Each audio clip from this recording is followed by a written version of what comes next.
Illustrator CS5 introduces us to a tool that people who create logos and their own custom typefaces, although they won't be actual fonts, a dream come true. Now, the tool is right here. It's called the Shape Builder, and it has this kind of icon where we have a couple of shapes overlapping one another, and we have this tool that we're going to use to kind of merge them together. It's an awesome tool, and let's go ahead and do a very simple explanation of how this works, and then I'll show you a little bit more complicated ways to use it. So I'm going to just grab a couple of shapes here. I'll grab a rectangle tool, and let's say we want to create a dumbbell for a gym. Alright, so we're going to go ahead and just take this shape and we'll put it there. Let's go ahead and give it a color. We'll give it a, let's see here, we'll go ahead and give it a dark blue. Alright, so what I'm going to do is I'm going to draw another shape next to it, overlapping like so, and I'm going to actually use this same shape over here again. So to do that, what we have to do is we have to hold down on our keyboard the Alt or Option key. So you hold down Alt or Option and you click on your shape to move it over.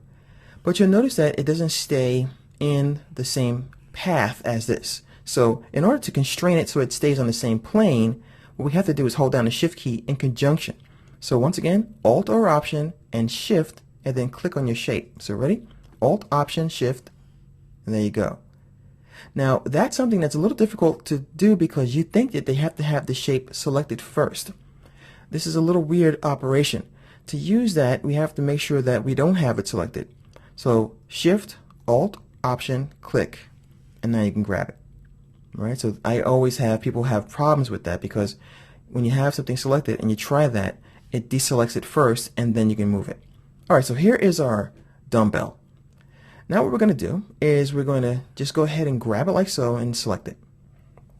Alright, now we're going to grab our Shape Builder, and when we hover the Shape Builder tool over this object, you'll notice that it recognizes where things are intersecting.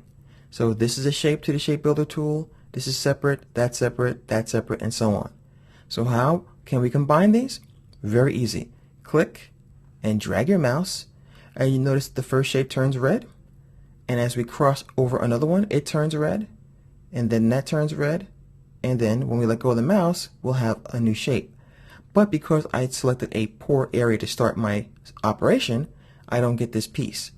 So let me undo that. Now I'm going to start here this time so I can go straight across. So I'll click and drag, and now I have all the shapes red, and when I let go of the mouse, we now have a completely brand new shape that's combined. And of course we can use our direct selection tool, and you can see this. This is no longer three separate shapes. So how could you use this if you do have a whole bunch of pieces and it's hard to drag straight through across? Well, let's go ahead and I'm going to create a brand new document and leave that one alone. And what we're going to do this time is we're going to create something like an insect.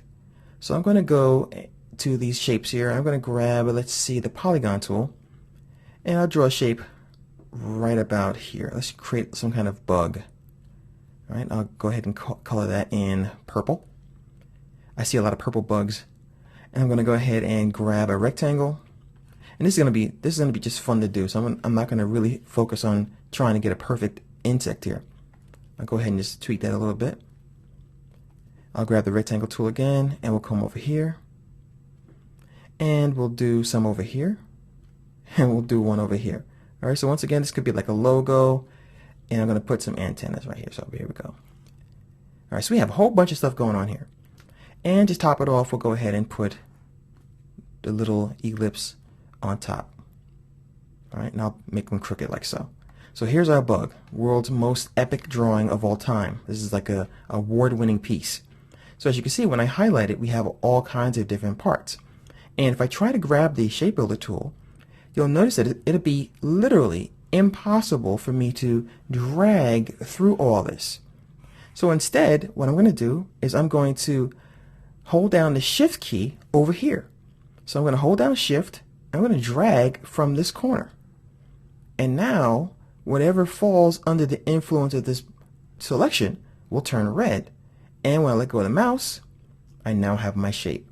I have my awesome, epic bug icon logo thing, and that is how you can use the Shape Builder to create very simple shapes, all you have to do is drag through the shape. And when you have a very complicated object, use the tool out here or anywhere you want to, hold down Shift and simply drag across all of the pieces to create one combined piece of artwork.